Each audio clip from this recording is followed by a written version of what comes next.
세미나 시작하도록 하겠습니다. 다들 아시겠지만 이상혁입니다. 안녕하세요. 오늘 발표하게 될 주제는 데이터 어그멘테이션 온 포인트 클라우드인데요. 제가 여태까지 연구를 주로 포인트 클라우드에서 하기도 했고 주로 했던 연구가 거의 다 데이터 어그멘테이션이어가지고 현재까지 어떤 데이터 어그멘테이션이 포인트 클라우드에서 연구되어 왔고 앞으로 어떤 연구될 수 있을지 간단하게 소개하는 자리를 갖도록 하겠습니다. 제일 먼저 데이터 어그멘테이션입니다. 아마 여기 계신 분들이 전부 다 사용하고 계실 테고 익숙하실 텐데 기본적으로 다들 아실 테지만 로테이션, 스케일링, 시프팅, 크롭, 믹스업, 노이즈, 블럽, 플립, 드랍아웃, 이레이징 등이 사용되고 있고요. 케이스에 따라서 이들 중 몇 개만을 선택해서 사용하기도 하고 한 개만 사용하기도 하고 때때로는 얘네들을 자동적으로 하게끔 하는 연구들도 진행되고 있습니다. 그래서 실제로 데이터 어그멘테이션이 왜 이렇게 연구가 되냐면은 단순히 데이터의 양을 늘림으로써 모델의 성능이 올라가기 때문에 쉽게 모델의 제너럴라이제이션 퍼포먼스도 올릴 수 있고 오버피팅도 피할 수 있다는 장점이 있습니다. 그러면 3차원에서의 기본적인 데이터 어그멘테이션이 무엇이 있냐를 보면은 순서대로 왼쪽부터 왼쪽에 오리지널이 주어졌을 때 여기 왼쪽 상단에 있는 것부터 순서대로 말씀드리면은 그라운드 트루스 어그먼트 같은 경우에는 기본적으로 2D 이미지랑 다르게 3차원 데이터 같은 경우는 일반적으로 3차원 장면을 크게 찍고 거기서 일부를 오려내는 케이스가 많아요. 이 케이스 같은 경우도 전체 장면상에서 왼쪽에 여성분만을 오려가지고 데이터를 만들었는데 실제 장면에서는 이렇게 남자가 있다고 치면은 그거를 같이 가져오는 케이스가 있는 거죠. 일종의 노이즈를 주는 느낌으로. 그 다음에는 랜덤 플립입니다. 플립은 이미지랑 똑같게 그냥 180도 뒤집었다고 생각하시면 될 것 같고요. 그거 외에는 월드 스케일링 전체 크기 조절하는 거, 글로벌 트랜슬레이트 노이즈, 데이터를 일부 움직이는 거, 프로스트럼 드랍아웃이랑 프로스트럼 노이즈 같은 경우는 프로스트럼을 정확히 한국어로 뭐라고 설명해야 될지 모르겠는데 원뿔이라던가 사각뿔 같은 거를 자르면 약간 사각 기둥이라 해야 되나? 그런 형태가 만들어지잖아요. 그러한 영역에 대해서 어그멘테이션을 적용하는 거 말합니다. 그래서 드랍아웃 같은 경우에는 그렇게 해당되는 부분을 데이터를 버리는 거고 프로스트럼 노이즈 같은 경우는 해당되는 부분에서만 어그멘테이션을 주게 되는 거죠. 그리고 랜덤 로테이션, 물체를 돌리는 거, 랜덤 드랍, 레이저 포인트 같은 경우는 전체 포인트 중에 일부를 버려가지고 데이터를 스파스하게 만드는 걸 의미합니다. 그래서 일반적으로 저희가 포인트 클라우드 클래시피케이션이라던가 오브젝트 디텍션 테스트를 진행할 경우는 일반적으로 이렇게 세 개가 가장 많이 쓰이게 됩니다.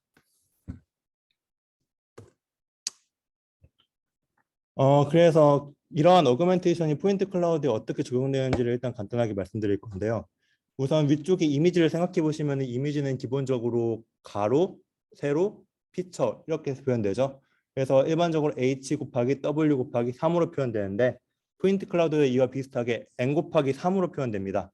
근데 이 3이 기존의 이미지에서 R, G, B 값이 아니라 각각 X좌표, Y좌표, Z좌표를 의미해요. 그래서 왼쪽에 있는 N이 전체 포인트의 개수고 뒤에 있는 3이 X, Y, Z 좌표다. 그리고 케이스에 따라서 일반적으로 씬에서 물체를 탐지하거나 아니면은 실내에서 어떤 물체가 어디에 위치하고 뭐 세그멘테이션을 하거나 할 경우에는 색깔까지 주어지는 경우가 있어요. 그럴 경우에는 여기 n 곱하기 3에 더해서 여기에 R, G, B 채널이 붙어서 n 곱하기 6까지 되는 케이스도 있습니다. 한 가지 알아두셔야 될 게 여기서는 제가 데이터를 매트릭스 폼으로 표시하긴 했는데 실제 이미지와는 다르게 포인트 클라우드는 일종의 셋이에요. 셋.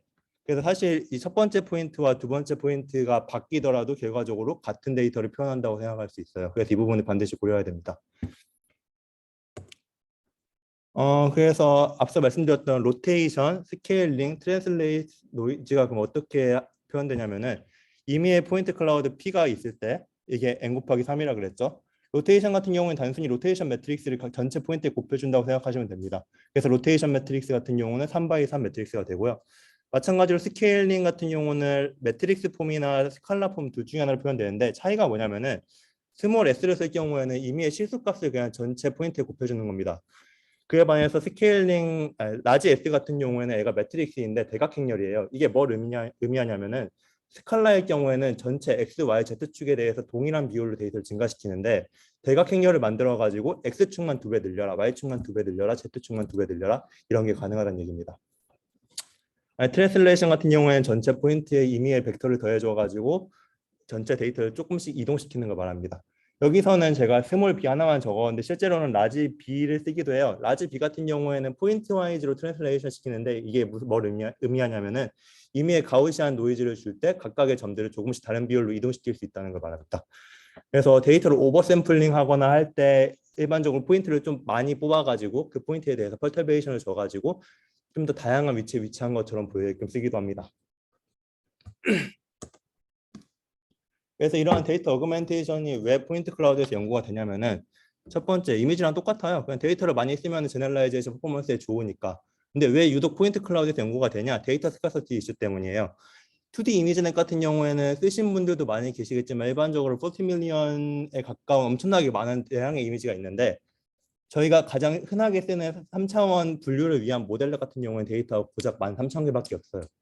극단적으로 물체 탐지를 위한 S3 BIS 같은 데이터셋은 심지어 장면이 딱 6개밖에 없습니다. 데이터의 수가 이미지에 비해서 굉장히 적은 걸 알 수 있죠. 그래서 실제로 제너럴라이제이션 퍼포먼스가 굉장히 떨어지는 편이에요. 그리고 또 저희가 어그멘테이션을 하면서 아웃 오브 디스트리뷰션, 즉 트레이닝에서 관측하지 못했던 테스트 데이터를 다양하게 관측할 수 있게끔 할 수도 있고 케이스에 따라서는 약간 강한 이 데이터가 약간 노이즈에 크롭됐을 때 얼마나 로버스트하냐를 평가할 때도 조금 더 올라가는 걸 확인할 수 있죠. 어그멘테이션을 쓰면은 실제로 모델렛이라는 데이터셋이 퍼블리시가 됐는데 제가 모델렛에서 그냥 조금만 변형을 해가지고 노이즈가 얼마나 로버스트하냐를 평가하기 위한 데이터셋이에요. 그 정도로 연구가 활발히 진행되고 있습니다. 그래서 주로 3차원 비전에서 어그멘테이션을 한다고 하면은 뭘 연구하냐면요. 첫 번째로 오토매틱 어그멘테이션인데 뭐 이거는 패스트 오토 어그먼트 같은 논문들도 있죠. 카카오에서 그냥 자동으로 어그멘테이션이 된 샘플을 생성하는 방법을 연구하는 거예요. 이거는 그래서 모델의 학습에 최적화된 샘플을 만들게끔 하는 거고 두 번째 트랜스퍼러빌리티 오브 이미지 데이터 어그멘테이션을 해가지고 이미지 도메인에서 썼던 데이터 어그멘테이션을 3차원에 적용을 하고 싶은데 데이터의 특성이 조금 다르다 보니까 이걸 어떻게 적용할 거냐 이것도 많이 연구하고 있고요. 세 번째는 노벨 어그멘테이션 프로시드 오브젝트인데 단순히 3차원 데이터에 적합한 새로운 어그멘테이션을 연구하기도 합니다. 이제부터는 그래서 실제로 어그멘테이션의 포인트 클라우드에서 연구한 논문들을 몇 개 소개시켜 드릴 건데요. 첫 번째는 포인트 어그먼트입니다. 위에가 일반적인 데이터 어그멘테이션 파이프라인인데요. 제가 여기 3차원 데이터를 넣긴 했지만 실제로는 왼쪽에 이미지가 들어가더라도 파이프라인은 동일합니다. 이미지가 있고 데이터 어그멘테이션을 하고 그걸로 네트워크 학습을 한다. 근데 이렇게 된 아키텍처에서 가장 큰 문제점이 두 개가 있는데 첫 번째는 데이터 어그멘테이션과 네트워크 학습이 각각 인디펜던트한 페이지다. 이게 뭔 소리냐? 두 개가 시퀀셜하게 이어져 있긴 하지만 저희가 어그멘테이션 한 게 무조건적으로 네트워크 트레이닝에 도움이 된다는 보장이 없어요. 두 번째, 어그멘테이션이 각각의 샘플의 유니크한 특성을 고려하지 못해요. 예를 들어서 비행기는 뭐 날개만 어그멘테이션 하거나 아니면 크기를 줄이는 게 좋을 수도 있고 뭐 의자는 로테이션을 많이 하는 게 좋을 수도 있는데 일반적으로 저희가 샘플에 어댑티브하게 어그멘테이션 하는 게 아니라 랜덤하게 정해놓은 하이퍼 파라미터에서 뽑아와서 이만큼 돌려라, 이만큼 스케일링하라, 즉 동일한 룰에 따라서 어그멘테이션 진행하게 됩니다. 그래서 본 논문에서는 자동으로 학습에 최적화될 수 있는 어그멘테이션을 생성할 수 있는 기법을 연구했습니다. 밑에가 본 논문에서 제안한 구조인데요. 사실 위에 파이프라인이랑 크게 다를 게 없어요. 크게 다를 게 없는데 딱 하나가 추가되는데 여기 3번 피드백입니다.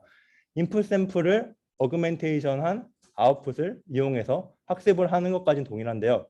여기서 기존에는 이쪽에 그레디언트가 흐르지 않았지만 이제는 어그멘테이션하는 저희가 스케일링 한다든가 로테이션 한다든가 사용했던 파라미터를 러너블 파라미터로 만들어 가지고 그 파라미터가 결과적으로 학습에 최적화되게끔 만드는 게 목표입니다. 그래서 실제 어그먼터를 조금 자세하게 까보면 이렇게 되어 있거든요. 그래서 인풋 P가 제가 맨 처음에 말씀드렸다시피 n 곱하기 3으로 표현이 되어 있고 간단한 MLP라던가 뭐 간단한 3차원 포인트 클라우드용 백분 네트워크를 사용해서 포인트 와이즈로 피처를 뽑습니다. 그게 n 곱하기 c가 되는 거고요. 그래서 3이 원래는 x, y, z였는데 이제는 각각의 포인트에 대한 피처가 만들어졌다고 생각하시면 될 것 같습니다.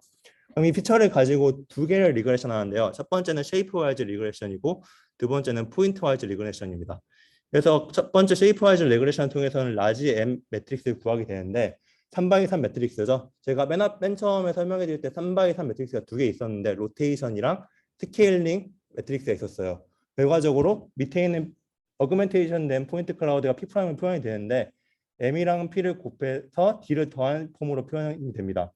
여기서 알 수 있다시피 결과적으로 저희는 이 쉐이프 와이즈 레그레션을 통해서 얻게 된 매트릭스 M을 이용해서 로테이션이랑 스케일링을 학습할 수 있게 되는 거고요.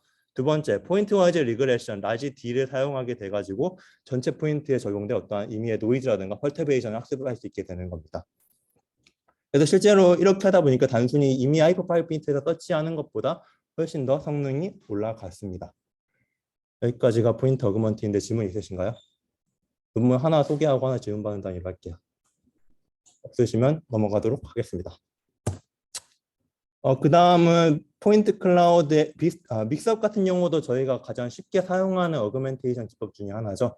그래서 포인트 클라우드에서도 믹스업이 쓰이게 하게끔 연구가 많이 되고 있습니다. 그래서 먼저 기본적으로 믹스업 간단하게만 짚고 넘어가면은 저희 임의의 데이터 두 개, 여기 같은 경우는 고양이, 강아지가 주어졌을 때 이 고양이랑 강아지 이미지를 임의의 비율로 섞어가지고 두 개의 물체가 다 보이게끔 표현한 데이터가 이 물체는 이제 0.7 고양이, 0.3 강아지다라는 임의의 푸드 레이블을 줍니다. 이렇게 함으로써 저희는 결과적으로 비시널 디스트리뷰션, 즉 데이터의 어떤 데이터 간의 디스트리뷰션 간의 간격 그 사이에 있는 데이터를 만들 수 있는 거잖아요. 결과적으로 그런 데이터를 학습시키면서 디시전 바운더리를 좀 더 명확하게 구분할 수 있게끔 된다고 합니다. 밑에는 매니폴드 믹스업인데 위에 있는 거랑 거의 유사한데요. 여기서는 인풋 스페이스에서 두 개를 섞잖아요. 비슷하게 매니폴드 믹서 같은 경우 레이턴스 스페이스, 즉 임의의 레이어를 거친 피처 스페이스에서 믹스업을 진행하기도 합니다. 그러면은 이 믹스업을 과연 어떻게 포인트 클라우드에 적용할 것이냐? 이미지에서는 저희가 데이터가 되게 그리드하고 레귤러한 타입으로 표현이 되잖아요. 이게 무슨 소리냐면은 데이터가 4x 4기 때문에 저희는 첫 번째 픽셀이랑 첫 번째 픽셀이 더해지고 마지막 픽셀이랑 마지막 픽셀이 더해지면 된다는 거를 쉽게 알 수 있습니다. 그렇다면 포인트 클라우드에서는 어떻게 해야 돼? 제가 맨 처음에 데이터가 n 곱하기 3으로 표현된다고 했는데 그럼 매트릭스 폼이니까 두 개를 단순히 더하면 되지 않을까라고 생각하실 수 있는데 앞서 말씀드렸다시피 기본적으로 포인트 클라우드는 셋이에요. 순서가 없는데 그러면 이 매트릭스를 순서를 펄뮤테이션 했을 때 똑같은 결과가 나오는 게 가장 이상적인 건데 그렇게 안 된다는 거죠. 그래서 가장 나이브하게 접근할 수 있는 건 첫 번째가 그러면은 방금 말씀드렸다시피 이런 걸 고려 안 하고 그냥 일단 섞어보자. 그랬더니 점들이 매핑이 안 돼 있으니까 이렇게 어떤 물체인지 알 수 없는 게 나오게 돼요. 두 번째 교체. 그러면은 우리 이거를 잘 샘플링을 통해서 풀어보자. 그래서 첫 번째 0.3, 0.7 이런 식으로 섞고 싶다면 비행기에서 0.3만큼 샘플링을 하고 의자에서 0.7만큼 샘플링해서 두 개를 합쳐버리는 거예요. 이것도 괜찮은 방법이죠. 근데 실제로는 모델 성능은 좀 떨어진다고 합니다. 왜냐고 생각해 봤을 때는 기본적으로 샘플링 베이스이기 때문에 애도 결과적으로 매번 같은 샘플이 만들어지진 않아요. 똑같은 비율을 섞는다고 치더라도. 예를 들어서 기존 이미지에서는 저희가 0.3 대 0.7로 이미지 두 개 섞어라 하면 항상 같은 게 만들어지죠. 샘플링을 통해서는 그 결과적으로 매번 다른 샘플이 만들어지게 됩니다. 매번 포인트 점이 바뀌다 보니까. 그래서 얘네들이 이걸 어떻게 풀었냐면은 그러면은 우리 항상 동일한 어사인먼트를 정해주자. 그리고 그 어사인먼트를 통해서 각각의 포인트를 리니어하게 인터폴레이션 하자. 이를 통해서 문제를 풀었습니다. 그래서 이 논문에서 정의한 거는 옵티멀 어사인먼트라는 말을 사용했는데요. 얼스 무버 디스턴스라는 게 있어요. 이게 자세하게 다루진 않을 텐데 간단하게 말씀드리면 어떤 하나의 분포를 다른 데이터 분포로 옮기는데 얼마만큼의 코스트가 드냐라는 거예요. 근데 여기서 얼스 무버 디스턴스에서 처음으로 구하는 게 매칭인데 이 매칭이 각각의 포인트가 매핑이 됐을 때 디스턴스를 구할 수 있잖아요. 그럼 포인트 와이즈로 두 포인트 클라우드 간에 이 디스턴스의 썸메이션이 최소가 되게끔 하는 어사인먼트라고 정의가 되어 있습니다. 여기 윗부분인데요. 좀 더 자세한 내용은 위키피디아에 자세하게 설명이 되어 있어서 관심 있으시면 들어가 보는 것도 괜찮을 것 같아요. 그래서 결과적으로 이렇게 저희가 매핑 펑션 어사인먼트를 구하게 됐으면 두 개의 포인트 클라우드 간에 그 포인트 클라우드를 단순히 포인트 와이즈로 더해주면 됩니다. 첫 번째 포인트 클라우드에서 i번째 포인트를 뽑았다고 치면은 두 번째 포인트 클라우드에 매핑되는 포인트를 꺼내와 가지고 각각의 비율로 섞어주는 겁니다. 이 그림을 통해서 말씀드리면은 기존에는 얘네들이 이 의자랑 비행기를 섞을 때 포인트가 매핑되는 게 중구난방으로 매핑되어 있다고 치면은 이제는 가장 디스턴스가 최소가 되게끔 매핑이 되어 있으니까 상대적으로 비행기 앞부분은 의자의 앞부분과 매핑이 되어 있을 거고 비행기 뒷부분에 있는 점들은 의자 뒷부분에 있는 점들과 매핑이 되어 있을 거예요. 그래서 여기 왼쪽부터 순서대로 람다가 0.8, 0.6, 0.4, 0.2 뭐 그런 식으로 점점 줄어드는 건데 그래서 점점 비행기에서 의자로 가는 게 보이죠. 가운데 있는 샘플 같은 경우에는 두 개의 특징이 잘 나타나는 게 보이고 네, 이게 포인트 믹스업이었습니다. 질문 있으신가요? 옵티멀 어사이먼트가 옵티멀 트랜스포트 같은 건데 옵티멀 트랜스포트랑은 조금 다른 개념이에요. 뭐가 논문에 자세하게 나와 있긴 한데 그건 딱 생략해서 그런데 여기서 옵티멀 어사이먼트라는 키워드 자체가 이 논문에 자체적으로 정의한 키워드예요. 그래서 옵티멀 어사이먼트가 되기 위해서는 몇 가지 조건을 만족해야 된다라고 논문에서 정의를 해놓고 그거가 실제로 만족하는 보인 거라서 트랜스포트랑 그냥 아예 다른 키워드라고 생각하시면 될 것 같아요. 그냥 비슷하게 보이더라도. 그냥 제가 볼 때는 옵티멀이랑 약간 키워드를 끼워 넣고 싶어가지고 좀 한 것 같아요. 논문 붙이려고. 이게 그럼 세시면은 막 헝가리안 매치 이런 걸 써도 되는 거예요? 헝가리안 매칭 써도 돼요. 근데 실제로 헝가리안 매칭 썼을 때 거의 비슷하게 나와요. 매칭되는 게. 점들 간의 거리를 봤을 때.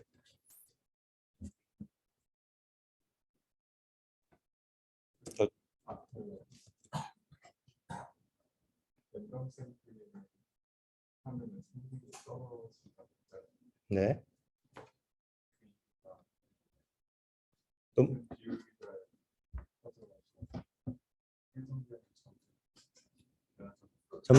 논문에서는 그 이유를 구체적으로 들고 있긴 한데 저는 솔직히 그 이유는 아닌 것 같고 일반적으로 포인트 클라우드가 이미지랑 다른 게 컨볼루션을 쉽게 적용할 수 있잖아요. 이미지에서는 3바 이상 컨볼루션을 많이 적용하는데 포인트 클라우드에서는 컨볼루션을 사용할 수가 없어요. 왜냐하면 컨볼루션 기준 정의 자체가 그리디언 스페이스에서 하는 거라서. 그래서 기본적으로 어떻게 네트워크를 포인트를 인베딩하냐면은 한 포인트를 뽑고 그 포인트를 기준으로 주변에 있는 점들을 몇 개를 뽑아요. 그리고 그 점들에 있는 피처를 압축하는 거예요.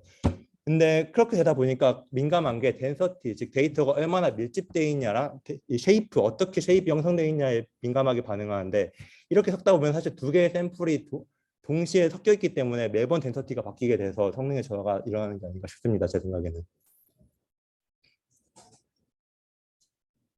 실제로 이렇게 만들어진 샘플은 결과적으로 저희가 테스트할 때 존재하지 않을 거기 때문에 덴서티가 많이 달라지게 돼서 성능이 떨어질 것 같습니다. 답변이 됐을까요? 더 질문 있으신가요? 그리고 이미지도 음흠. 어떻게 보면은 되게 n by 3으로 표현을 했는데 이미지도 그런 식으로 표현이 될 수 있는가? 이미지도 뭐 리니어가 아니라 플래튼이라고 하나요? 펼치면 그렇게 될 수 있긴 하죠. 근데 일반적으로 이미지는 첫 번째 픽셀이랑 첫 번째 픽셀이 핀다고 하더라도 매핑이 되기 때문에 문제가 없는 거죠. 얘도 그러니까 그거를 빈 곳은 널값 같은 걸 넣고 해서 좀 정형화 시켜서 이 m 곱하기 3이 RGB 값이 아니에요. 3이. 각각의 포인트에 x, y, z 좌표예요. 그래서 널 값이 있을 수가 없어요. 그러니까 이제 그 길이를 픽스를 시킬 수가 없고 길이는 결과적으로 포인트는 항상 동일한 비율을 사용합니다. 앞서 말씀드렸다시피 덴서티가 달라지면 성능이 바뀌기 때문에 항상 점의 개수는 몇 개로 통일해라라는 식으로 사용합니다. 중요한 포인트가 사라져서 안 돼.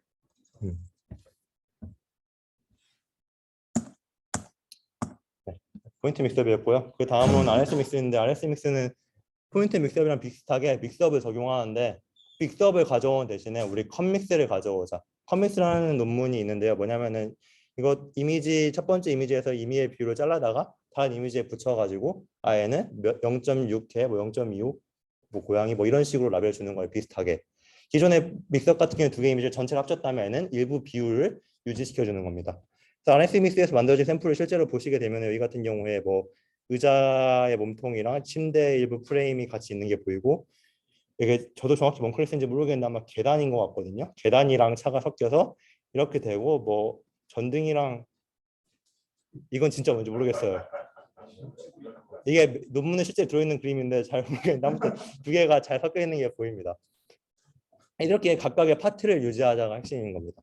그래서 실제로 얘는 그러면 RX 믹스가 컴믹스를 포인트 클라우드에 옮기려면 어떻게 해야 되냐를 고민해 봤는데요.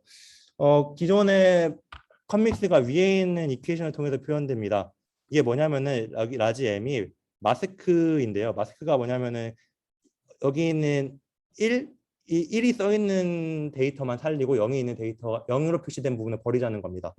그래서 데이터 예를 들어서 마스크가 이렇게 주어졌을 때 만들어질 샘플은 X 베타에서는 이 부분만 가져오고 나머지 부분은 X 알파에서 가져오겠다 이겁니다.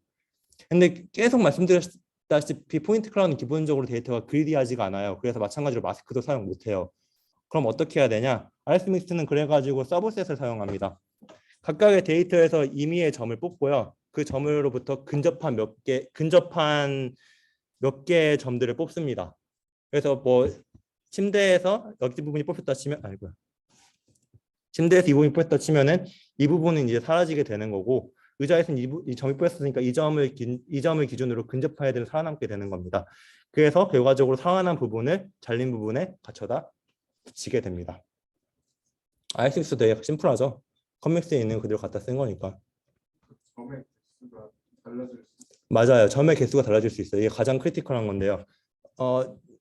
일반적으로 이 두 개의 원의 크기를 맞추기 위해서 실제로는 가장 근접한 점을 뽑고 그 점으로 근접한 애를 뽑는 게 아니라 이 점을 뽑고 레이디어스가 R이라고 하면은 레이디어스 R을 기준으로 원을 그립니다.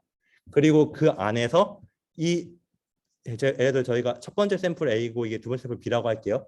A에서는 이 부분을 날릴 겁니다. 날릴 거기 때문에 사실 몇 개의 점이 사라지는 크게 문제가 안 돼요. 대신에 날릴 때 이 점이 몇 개가 사라졌는지를 미리 세둡니다. 두 번째, B에서는 이제 저희가 점을 뽑을 건데 이 원 안에서 날린 점의 개수만큼만 뽑으면 됩니다. 임의로 샘플링을 해가지고. 그래서 옮기면은 결과적으로 전체 점의 개수는 총량이 보존되게 됩니다. 그럼 아래는 KN에 들어가고 위에는 K. 아니에요. 둘 다 볼컬이에요. 둘 다 볼컬인데 네, 둘 다 볼컬이에요. 일단 위에서 볼컬이로 점을 날리고 밑에서 볼컬이 똑같은 사이즈로 원을 그리고 그 안에서 K 개수만큼 샘플링을 합니다. 없어진 점의 개수가 저 생긴 그 빨간색 개수가 많아요. 그럴 경우는 오버 샘플링을 합니다. 오버 샘플링이라는 두 가지를 했는데요. 아까 말씀드렸다시피 저희가 똑같죠. 빨간색 점에다가 제가 임의의 노이즈를 주게 되면 점이 좀 흔들리게 되잖아요. 위치가 조금 바뀌게 되잖아요. 만약에 엄청 적은 노이즈를 준다고 치면은. 근데 그러면은 사실 저 의자의 쉐입과는 거의 유사한데 점들은 조금씩 위치가 바뀌게 돼요. 이런 식으로 점을 다양하게 생성할 수 있게 됩니다. 논문에서 실험을 한 게 그래서 점의 개수가 없을 경우에 아예 날리는 케이스랑 오버샘플링 한 걸 비교해봤는데 오버샘플링 한 게 조금 잘 된다라는 연구가 있습니다. 근데 사실 되게 미비해가지고 저는 그냥 아예 그런 샘플 만들었을 때는 아예 버려도 될 것 같긴 해요. 사실 아예 다시 뽑으면 되니까. 좀 비율은 어떻게 해요? 비율은 이 레이디어스 R이 랜덤한 디스트리뷰션에서 가져오게 됩니다. 반지름이. 그래서 R이 커지면은 어떻게 보면은 점이 많이 섞이게 되는 거고 R이 적으면 오리지널 샘플이 유지가 되는 거죠.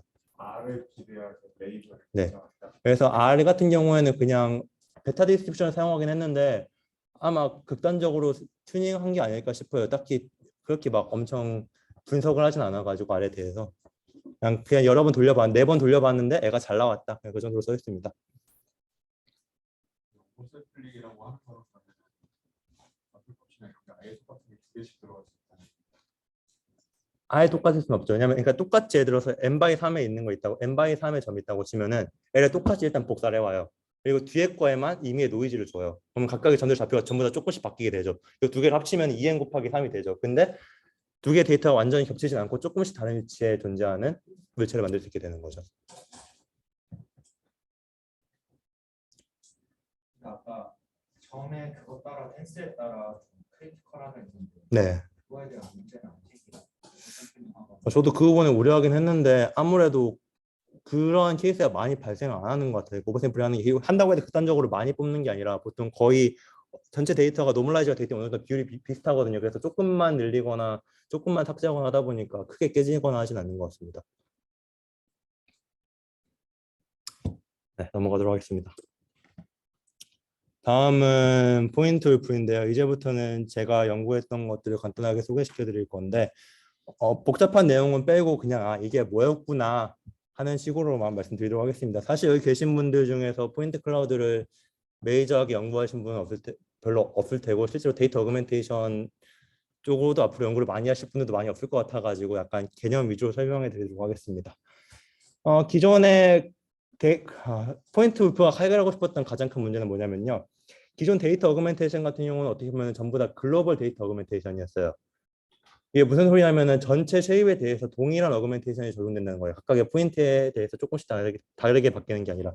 근데 현실의 물체는 생각해보면 예를 들어서 여기 있는 샘플처럼 비행기를 생각해 보시면은 날개만 조금 다른 비행기가 있을 수도 있고 꼬리만 조금 다른 비행기가 있을 수도 있고 머리만 조금 다른 비행기가 있을 수도 있잖아요. 저는 이런 걸 만들고 싶어가지고 포인트 울프를 연구하게 됐습니다. 포인트 울프는 크게 세 스텝으로 나눌 수 있어요. 첫 번째는 앵커 포인트를 뽑아가지고 앵커 포인트를 기준으로 트랜스포메이션을 하는 거고, 두 번째는 그 앵커 포인트를 기준으로 웨이트를 계산하는 겁니다. 세 번째는 이 웨이트에 기반해서 전체 점들을 합칩니다. 이제 그림으로 하나씩 설명해 드리면은 여기 있는 빨간 점이 앵커 포인트인데요. 여기 있는 빨간 점을 기준으로 각각 꼬리를 올려라는 트랜스포메이션 하나, 머리를 돌려라는 트랜스포메이션 하나, 다리를 앞으로 늘려라는 트랜스포메이션 하나가 있다고 생각해 봅시다. 그럼 각각 이렇게 샘플이 만들어지게 되겠죠. 그 다음에는 이제 저희가 이 앵커 포인트를 기준으로 웨이트를 계산하게 되는데요. 왜 웨이트를 계산하냐면은 이 앵커 포인트를 기준으로 이 주변에 있는 점들은 이 트랜스포메이션의 형태를 좀 기억했으면, 즉 가지고 갔으면 좋겠다는 거예요. 그래서 이 점이랑 가까우면은 각각의 점들의 웨이트를 높게끔 부여합니다. 그래서 실제 결과적으로 이렇게 웨이트를 계산하게 되면은 이 웨이트에 기반해서 세 쉐입을 합치게 되면은 여기 예시에서 T1에서는 꼬리 쪽이 웨이트가 강하겠죠. 그래서 꼬리가 들려 있는 게 유지됐고, T2에서는 머리를 오른쪽으로 돌리고 머리에 앵커 포인트가 있기 때문에 머리를 좀 살려라 라는 게 있기 때문에 만들어진 샘플이 T2의 고개가 돌아간 성질을 유지할 수 있었고, 마찬가지로 T3에서는 앵커 포인트가 앞다리에 있기 때문에 앵커 포인트가 있는 곳이 웨이트가 커져서 다리를 앞으로 뻗고 있는 게 유지됩니다. 결과적으로 이 세 개의 트랜스포메이션 합쳐서 하나의 샘플을 만들 수 있게 됩니다. 포인트 울프에는 하나의 트릭이 더 들어가 있는데요. 억튠이라는 건데요. 억튠이 뭐냐면은 제가 아까 맨 처음에 오토 어그멘테이션 개념도 연구가 꾸준히 된다고 했는데, 그것처럼 저희도 어떻게 보면은 학습에 도움이 되게끔 될 수 있는 어떠한 최적의 샘플을 만들 수 있게 하는 트릭을 추가했습니다.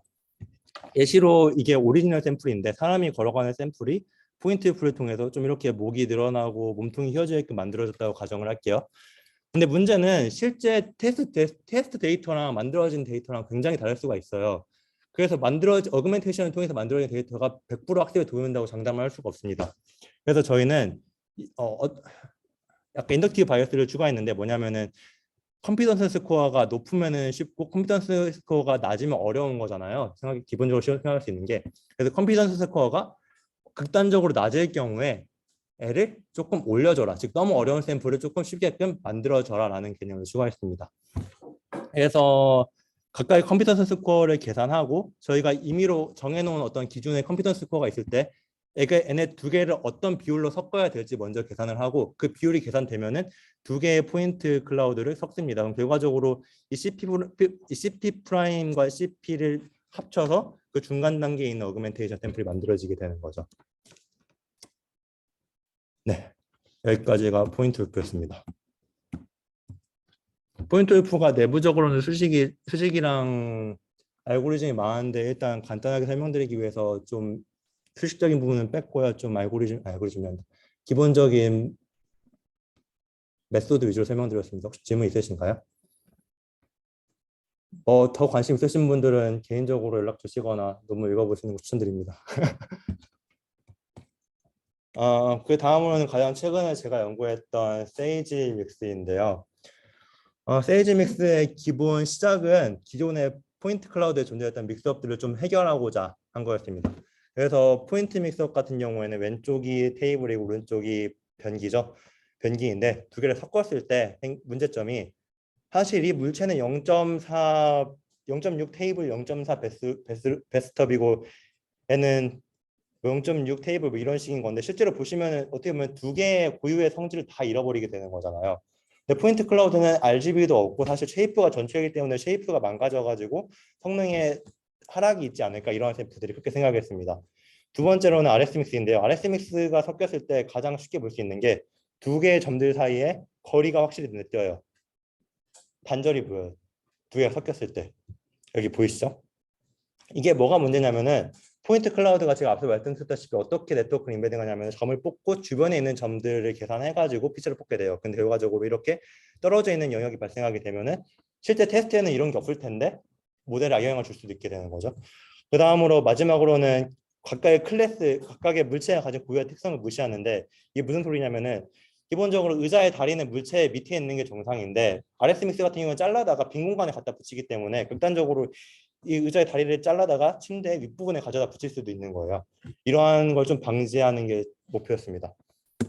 그리고 그 과정에서 이것만으로 아이디어가 부족하다고 생각해서 기존의 이미지에서 최근에 세일리언시가 좀 많이 연구되고 있는데요. 세일리언시가 직역하면 눈에 띄는 경력 이런 건데 딥러닝에서는 흔히들 그냥 이 모델이 이 결과를 인퍼런스하는데 어떤 영역을 많이 받는가 이런 의미를 가지고 있습니다. 그래서 저는 이 두 개를 합쳐가지고 세이지 믹스라는 논문을 썼는데요. 이번에 이것도 마찬가지로 세 개의 스텝으로 요약됩니다. 첫 번째 스텝은 가장 세일리언트한 리저, 가장 눈에 띄는 지역에서 점을 뽑고 그 점을 기준으로 웨이트를 계산하고 그 웨이트에 기반해서 물질을 합칩니다. 사실 두 번째 스텝이랑 세 번째 스텝은 거의 포인트 루프와 유사하긴 한데 이제 그 포인트 루프를 믹스업으로 넘겨왔다고 생각하시면 될 것 같습니다. 네, 그래서 디테일하게 설명드리면은 오리지널 P 알파 비행기가 주어졌을 때 첫 번째로 그레디언트 사일리언시 맵을 구합니다. 저는 여기서 사일리언시 맵을 그레디언트를 백프롭 해가지고 각각의 포인트가 이 결과를 내는데 얼마나 기여했는가를 평가했습니다. 그래서 결과적으로 이 사일리언시 맵을 얻게 되면은 이 사일리언시 맵의 근거에서 웨이티드 샘플링을 합니다. 즉 이 결과를 내는데 가장 높게 기여했던 포인트가 뽑힐 확률이 높은 거죠. 그렇게 점 Q 알파를 뽑습니다. 그 다음 스텝에는 PB에서 쿼리 포인트를 뽑는 건데요. PB에서도 마찬가지로 사일리언시 맵을 구하게 되는데 이 PB에서 구한 사일리언시 맵의 근거에서 단순히 쿼리 포인트를 뽑는 게 아니라 여기서는 한번 리웨이팅을 합니다. 이 이유가 저희가 실험하면서 관측한 건데 만약에 쿼리 포인트 두 개가 비슷한 영역에 뽑히게 되면은 전체가 다 동일한 비율로 섞이게 돼요. 그래서 사실 거의 포인트 믹스업이랑 동일하게끔 되더라고요. 그래서 이런 걸 좀 완화하고자 두 개의 점 사이의 거리를 좀 보장해주고 싶었습니다. 그래서 첫 번째 샘플에서 만약 Q 알파가 뽑혔다고 치면은 이 Q 알파를 두 번째 데이터가 존재하는 스페이스에서 가져와 가지고 이 점과의 거리를 기준으로 리웨이팅을 해줍니다. 즉 이 점과 멀면은 좀 웨이트가 감소해라. 그래서 두 개를 웨이트를 포인트 와이즈로 전부 다 곱해주게 되면은 이러한 웨이트 나오게 되는데요. 첫 번째 사일리언시 맵에서는 사실 기타의 목 부분도 이게 기타였는데 분류하는데 되게 큰 기여를 했지만 리웨이팅을 통해서 여기는 이제 더 이상 점이 뽑힐 확률이 좀 줄어들게 되는 거죠. 그래서 이 웨이트 맵을 통해서 두 번째 샘플에서의 쿼리 포인트를 뽑고 각각의 점을 기준으로 각 샘플에서 웨이트를 구하게 됩니다. 이 쿼리 포인트 주변에 있는 점들이 쉐이브 유지 확률이 높은 거예요. 그래서 이 보라색으로 영역된 부분들이 두 개의 샘플이 섞였을 때 잘 유지되는 것을 관측할 수 있습니다. 재밌는 게 이게 똑같은 방식으로 이미지에서도 적용할 수 있어요. 이게 제가 기존에 발표했던 파워포인트를 그대로 가져와 가지고 좀 섞여 있긴 한데 여기 있는 이 부분만 보시면은 저희가 앞서 점을 여기서는 랜덤한 점을 뽑았었죠. 그런 동일하게 랜덤한 픽셀을 뽑아요. 그리고 각 픽셀 간의 거리를 기준으로 웨이트를 주고 그 웨이트를 기반해서 점을 섞게 되면 이렇게 오른쪽에 있는 개구리, 왼쪽에 있는 자동차 이런 샘플이 만들어질 수 있게 됩니다. 네, 여기까지가 잘 배웠습니다. 어떤가요? 시그마가 지금 생략되어 있긴 한데요. 저희가 여기서 웨이트를 구할 때 가우시안 커널을 써요.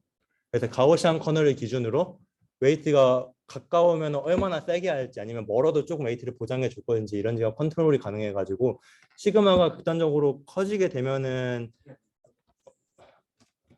그쵸, 시그마가 커지게 되면은 전체 포인트가 다 비슷한 비율로 웨이트를 받기 때문에 믹스업이 되는 거고 반대로 시그마가 좀 작은 값을 주게 되면 중간에서 급격하게 변하게 되니까 조금 완전히 컴믹스는 아니더라도 어느 정도 유사하게끔 될 수가 있는 거죠. 네, 여기까지 오늘 발표였습니다. 질문 있으실까요?